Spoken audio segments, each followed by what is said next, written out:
Lagu Nina Bobo adalah lagu yang biasanya dinyanyikan di saat kita mau tidur ketika kita masih kecil. Konon, lagu tersebut sudah ada sejak zaman nenek moyang kita. Tapi tahukah teman-teman di balik lagu yang cukup sederhana itu, ternyata ada kisah tragis di balik ceritanya. Kedengarannya memang tidak ada yang ganjil dari lagu tersebut. Tapi pernahkah teman-teman bertanya atau berpikir tentang siapakah gadis bernama Nina dari lagu tersebut? Untuk itu, langsung saja kita masuk ke ceritanya. Cerita ini dimulai beberapa dekade setelah kedatangan Cornelis de Houtman di Banten. Saat itu, warga negara Belanda dari berbagai kalangan sudah memenuhi Pulau Jawa dan pulau lainnya di Indonesia. Alkisah, ada seorang gadis belia asal Belanda bernama Nina van Meeg. Gadis yang berasal dari keluarga komposer musik klasik sederhana yang menetap di Nusantara untuk memulai hidup baru.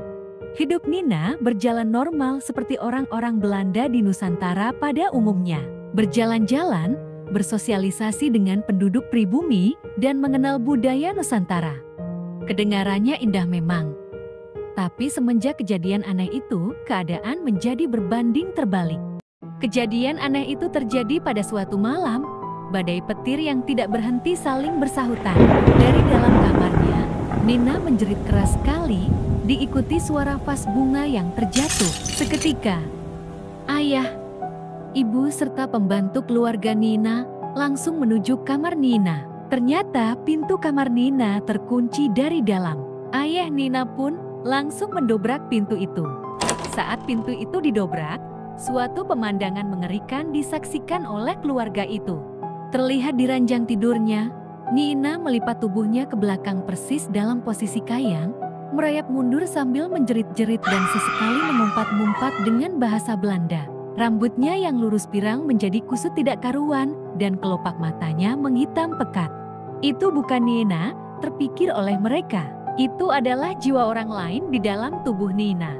Nina kerasukan. Akhirnya sudah seminggu berlalu semenjak kejadian malam itu. Nina dipasung di dalam kamarnya dengan tangan yang diikat dengan seutas tambang. Keadaan Nina makin memburuk, tubuhnya semakin kurus dan pucat. Rambut pirang lurusnya sudah kusut tidak karuan.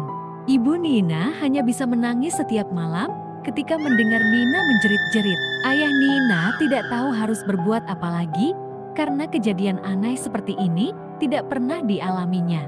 Karena putus asa dan tak tahan melihat keadaan anaknya, ayah Nina pulang ke Belanda sendirian meninggalkan anak dan istrinya di Nusantara. Pembantu rumahnya pun pergi meninggalkan rumah itu karena takut. Tinggallah Nina yang dipasung dan ibunya di satu rumah yang tidak terurus. Hari-hari pun terus berlalu. Pada suatu malam terjadi badai lagi. Namun aneh, saat itu terdengar, Nina tak lagi menjerit-jerit seperti biasanya.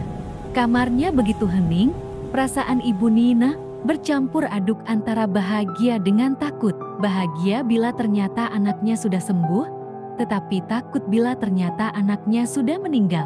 Perlahan, ibu Nina mengintip dari sela-sela pintu kamar Nina dan ternyata Nina sedang duduk tenang di atas ranjangnya.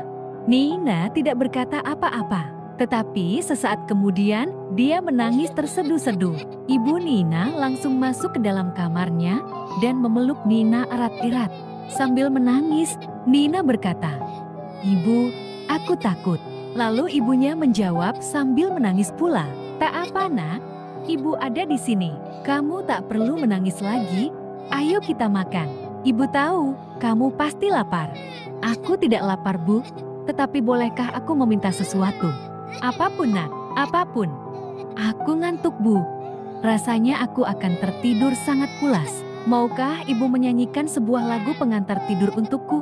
Ibu Nina terdiam, agak sedikit tak percaya mendengar apa yang diucapkan oleh anaknya. Tapi kemudian ibu Nina berkata sambil mencoba tersenyum, "Baiklah, ibu akan menyanyikan sebaik lagu untukmu."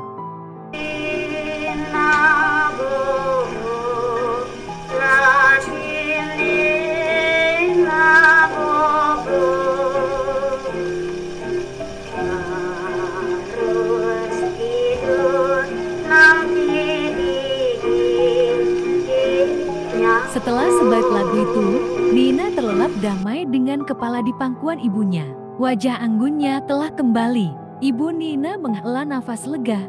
Anaknya telah tertidur pulas. Tapi Nina tak bergerak sedikit pun. Nafasnya tak terdengar, denyut nadinya menghilang, dan aliran darahnya berhenti.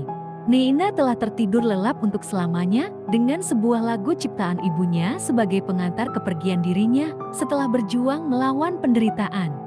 Konon katanya ketika kita menyanyikan lagu ini untuk pengantar tidur anak-anak yang masih kecil, tepat ketika Anda meninggalkan kamar tempat anak Anda tertidur, Nina akan datang ke kamar anak Anda dan membuat anak Anda tetap terlelap hingga keesokan paginya dengan sebuah lagu.